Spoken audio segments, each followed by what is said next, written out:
कि उन बच्चों में हजरत मोहम्मद सल्लल्लाहु अलैहि वसल्लम भी थे।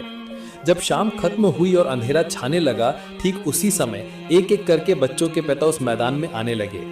कोई पिता अपने बच्चे को हवा में उठाकर प्यार कर रहा है, तो कोई दूसरे का हाथ पकड़कर घर की ओर चल रहा है। तब दया के नबी और करुणा के नबी हजरत मोहम्मद सल्लल्लाहु अलैहि वसल्लम एक तरफ खड़े होकर उस दृश्य को टकटकी लगाए देख रहे थे। उनके छोटे से दिल में एक लगातार दर्द उठ रहा था। ये दृश्य देखकर उन्होंने खेल रोक दिया और गंभीर अवस्था में धीरे कदमों से घर की ओर चल पड़े। हाय अल्लाह, मन में जैसे कोई अजीब एहसास, कोई अजीब उदासी थी। उनकी छोटी सी परछाई भी लंबी होकर रास्ते की धूल में जैसे मिल रही थी। घर लौटकर उन्होंने देखा कि उनकी ममता बई माँ आमिना घर के कोने में बैठी हैं। घर की एक तरफ मिट्टी के दिए की रोशनी में उनका चेहरा भी उदासी से भरा दिख रहा था। बाल नबी हजरत मोहम्मद सल्लल्लाहु अलैहि वसल्लम ने अपना सिर अपनी माँ की गोद में रख दिया। कुछ देर खामोशी में दुखी रहे। बहुत देर बाद आखिरकार वो खामोशी टूटी।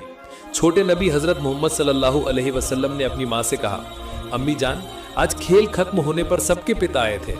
एक के पिता ने उसे गोद में उठा लिया, दूसरे के पिता उसके लिए खजूर लेकर आए थे। बहुत प्यार से वो खजूर खिलाए। खेल खत्म होने पर सब अपने पिता के साथ खुशी, उल्लास और हर्ष के साथ घर लौट गए। अम्मी जान, मेरे अब्बा कहाँ हैं? वो क्यों कभी नहीं मुझे लेने आते?